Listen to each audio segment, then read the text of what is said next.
All right, you ready to make a sink? So here are my pattern pieces, and as always, I have folded that larger piece where it's going to get cut apart and then reattached. It just makes it, there we go, easier to draw that line in. And we need 3 of these. This is the base of the sink, and the top of that piece is a little bit narrower than the bottom, and when you're sewing it together, you just want to make sure that you're putting that narrower piece at the top. And here's the little sink piece. Now, that circle inside, it's great if you can zigzag around that. If you can't, just leave it. You don't have to do it. So cutting it out, cut around the pieces, and then cut where the pieces are going to be detached, like this section here where that's going to be the floor, but I leave it attached by a few threads. When I sew it though, I definitely have to detach it because it doesn't really fold properly if you don't detach it. So to cut the circle out for the sink, I make a small cut with my big scissors, and then I use my small scissors to cut around, but leave that little circle attached because we're going to paint that blue to make it look like water. It's going to look so cute. So here are the base pieces, cutting those out, and we're going to sew those together. Now, when you're sewing the fast diffuse, it can feel kind of like, how am I going to sew this together? And when you're sewing the base, it might feel that way. So I'm going to show you here how I do it. Here are the 3 pieces, and I still have to sew that one last opening closed. And you just fold it like it's a piece of paper and line it up to the best of your ability and just put it in there. It takes me a little while to line it up because it's kind of small and it's a little stiffer than a piece of paper, and then you just sew it, and then once you're done sewing it, you just reshape it and it looks awesome. So here's the base and all set, ready to go. Now zigzag around all the pieces, and we sewed the base together, and I zigzagged around the sink and the inner circle of the sink. Of course, if it's just too small, just don't do it. It does look great, and it is kind of easy, to be honest with you, to zigzag around. You just have to get used to sewing those little pieces, but it's kind of easy. And I have giant hands, so this is how I make the mirror. This is a piece of duct tape that is on a piece of parchment paper, which makes it very easy to peel off of there.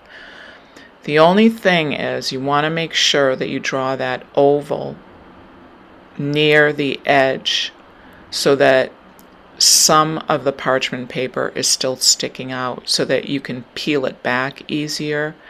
I didn't do that, and it actually took me a while to get that parchment paper off.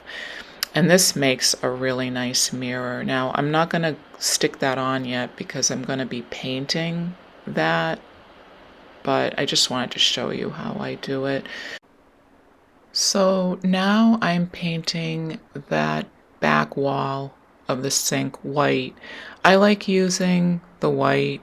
I just like the way it looks. And I use a paint called Tulip for that. It's kind of an inexpensive paint that I don't think is a good quality, but it's perfect for this. So that's the white I always use. And I did put in a little checkerboard for the floor. That's going to be the floor that I'm painting right now. And I first use this kind of bigger brush for that, and then I'll go in and neaten, as I'm doing here, with my thinner brush. Now we're going to paint the base, and I use my fingers to spread the paint around, and then just let that dry. You can't glue it together until it's fully dried. And then after the base, we're going to paint the sink, and that little section in the middle is going to be painted bluish, but I'm going to let that dry before I do that. And I'm going to paint the checkerboard black sections in next. So it's a good idea to always let everything dry in between, especially if colors are going to be touching, because then you just kind of smear it. So here's the black sections all set, and I neaten them up with this thinner brush. And there it is, it's all finished, and I want to let that dry before gluing it together, so this is a good time to make my water for the sink. And I usually find that I have to mix quite a bit of white into the blue to get it to really look kind of watery. And here I'm adding even more white to it because it just seemed a little too dark. And it just looks so great, doesn't it, with that water? So next is the beads, sewing the beads on. And I use these beautiful glass beads. I love the gold on the sink. So that's why I use those. And I sew them on first, and then you can put a little glue under that too, just to make it more secure. But I never glue beads on because they really probably will not stay on. So I always sew them on and maybe add a little glue.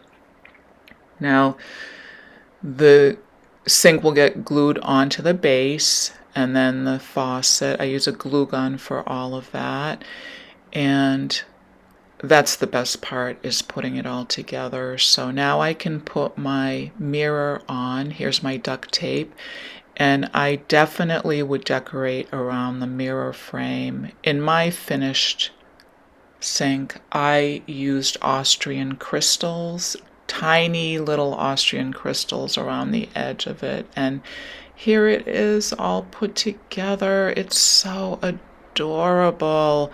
And here's my finished one. So pretty. So, and here's my little toilet set with all the pieces of furniture. And I hope you enjoy making this, and most of all, have fun while you're doing it, because why do it if it's not fun, right?